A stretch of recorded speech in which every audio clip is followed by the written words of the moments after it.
अभी तो बहुत डर है हमारे लिए। जब ब्लास्ट होती है तो हमारे पूरे मकान हिलते रहते हैं, शीशे भी सब चटक गए हैं और पूरे मकान में दरार चले गए, फर्श में भी दरार चले गए। हम तो यहीं रोना है, यहाँ हमारे घर रहे, हमारे कहीं नहीं है घर, ना घर रहे ना ज़मीन है, यहाँ हमारे ज़मीन है। हम बहुत परेशान हैं वो बेटे।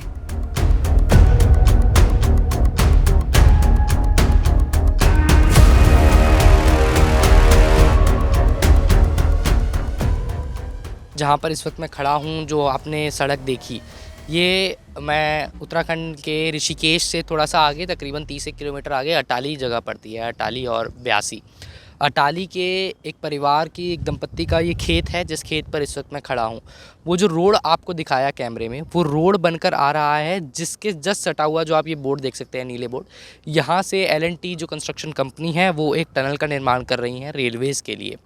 उस रेलवेज़ के टनल के निर्माण के चलते यहाँ पर जो लोग मौजूद हैं, उनकी जो ज़मीन है उसको अधिग्रहण किया गया, बदले में कुछ मुआवजा दिया गया, जिससे संतुष्ट लोग नहीं हैं। लेकिन रिस्क किस तरीके का है आप ये समझिए। जोशीमठ की बात हम लोग लगातार करते आ रहे हैं। जोशीमठ यहाँ से तकरीबन 150-200 किलोमीटर और आगे है। तो जोशीमठ से नीचे भी अब ये सिलसिला शुरू होने लगा है। उत्तराखंड के गाँवों में प्रकृति के साथ जो खिलवाड़ किया जा रहा है विकास के नाम पर, ये डिबेट बना हुआ है। विकास और प्रकृति के बीच में जो इक्विलिब्रियम की लड़ाई हम लोग एक समाज के तौर पर लड़ रहे हैं, उस लड़ाई के बीच में फंसे हुए हैं अटाली गांव के ये लोग। जोशीमठ की बात लगातार की जा रही है, लेकिन हम जोशीमठ जाने से पहले आपको अटाली गांव से रिपोर्ट दिखाना चाहते थे, समझाने का प्रयास करना चाहते थे कि दरअसल होता क्या है जब कोई कंस्ट्रक्शन किसी गांव के बीचों बीच से गुजर कर समझता है। आप ऐसा समझिए कि जिस जगह इस वक्त खड़ा हूँ, ये एक पूरा खेत था, क्योंकि उत्तराखंड में या पहाड़ों में खेत इस तरीके से ढलान में होते हैं। आप अगर समझेंगे तो सीढ़ी दर सीढ़ी तरीके से खेती की जाती है।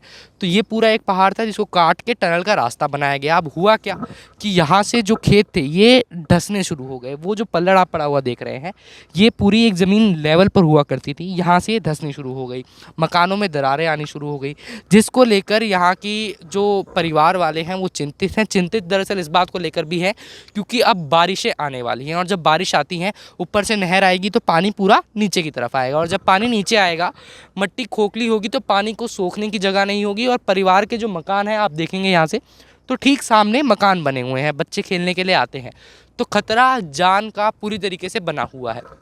मीटिंगें कराई गई। आज यहाँ पर मीटिंग हुई अटाली में, SDM साहब आए, ADM साहब आए, हमको बताया गया, हम लोग मीटिंग में नहीं गए लेकिन गाँव वासियों ने बताया, प्रधान जी के घर वालों लोगों ने बताया कि मीटिंग, इस तरह की मीटिंगें चलती आ रही हैं, सिर्फ आश्वासन दिया जा रहा है, किसी भी तरीके का कोई समर्थन, या एक होता है कि अगर आपके साथ कोई दुर्घटना होती है तो हम पीछे खड़े हैं, ऐसी बात नहीं कही गई।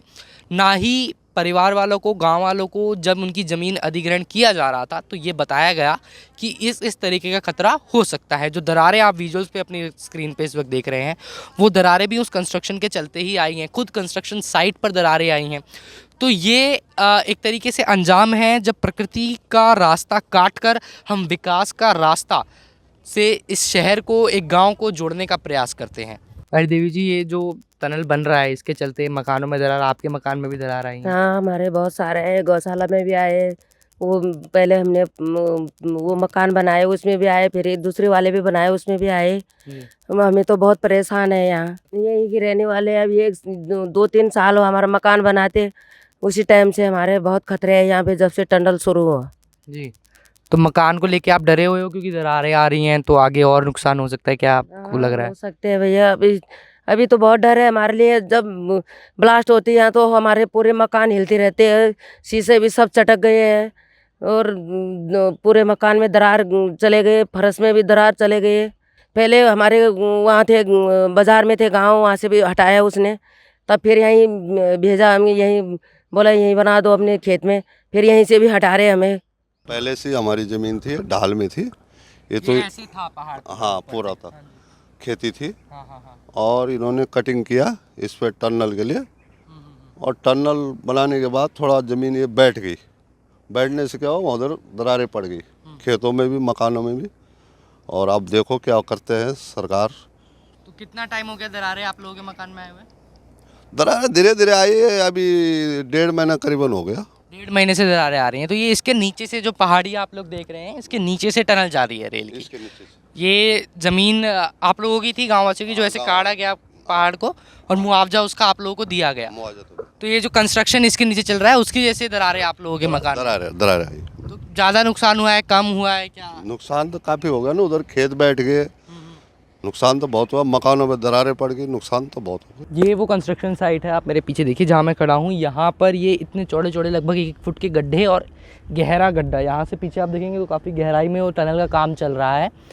हमारे साथ इसी गांव के निवासी हैं जो यहाँ पर इस कंस्ट्रक्शन में लार्सन टर्बो ने इनको हायर किया है और काम करते हैं। मैं इनसे बात करने की कोशिश करता हूँ। तो हम आप इसी गांव में रहते हो? हाँ, इसी गांव में रहते हैं। आप हाँ उस तरफ देखिए, बात कीजिएगा। सो हम कब से आप काम कर रहे हो? मेरे को अभी 10-15 दिन हुए हैं। 10 आपको इसी गांव में आप रहते हो, लेकिन यही टनल बनाने के लिए इस कंपनी ने नौकरी दी है। तो किस किस तरह का खतरा हो रहा है? खतरा तो यहाँ काफ़ी हो रहा है, देख रहे हो आप। हाँ, इतने बड़े बड़े गड्ढे हो रहे हैं। जिस जगह मैं खड़ा हूँ ये दरार ही है। ये दरार है पूरा। अगर बारिश आएगी, पानी घुसेगा तो और ज़्यादा फटेगा आगे। तो ये आगे नीचे ढहने का भी बिल्कुल है, बिल्कुल डर है। क्योंकि यहाँ पीछे मकान बने हैं और खेत क्योंकि सीढ़ी नुमा होते हैं पहाड़ों में, तो जब बारिश आएगा हाँ जी, पानी तो सीधा नीचे ही जाएगा, ज़मीन के नीचे जी, पूरा फट जाएगा, फिर नीचे चला जाएगा। तो उसके लिए क्या उसका उपाय हो सकता है? उसका उपाय है तो आज उनकी मीटिंग थी रेलवे की, तो आप पता नहीं क्या बोला उन्होंने, क्या आज हम तो गए नहीं थे, हम तो यहीं ड्यूटी पे हैं। तो वहाँ मीटिंग हुई उनकी BSc LNT में, तो तब बात की होगी उन्होंने, जो कुछ भी करेंगे आप। तो ये मकानों में दरार आ रही है, नुकसान हो रहा है, क्या आप कहना चाहते हो? अब करना क्या चाहते हो, अब सरकार के काम है। हम तो बहुत प्रॉब्लम है। जब CBD ने रैली आए यहाँ, अब CBD में बहुत परेशान है हम, है ना। हम तो यहाँ रहना है, यहाँ हमारा घर है, हमारा कहीं नहीं है घर, ना घर है ना ज़मीन है, यहाँ हमारे ज़मीन है। हम बहुत परेशान हैं वो CBD, 2-3 साल हो गए ना, परेशान है बेटा हम बहुत। मेहनत थी, सिर में दर्द कन मट्टी, ये मट्टी ले आए हम, पत्थर ले आए, पत्थर से है हमारे पड़े मकान, ईंट नहीं है, पत्थर से है। It's great to see you here. Thank you for watching our work. If you haven't subscribed yet, don't forget to click the bell icon and subscribe to Mojo Story and support independent, robust journalism.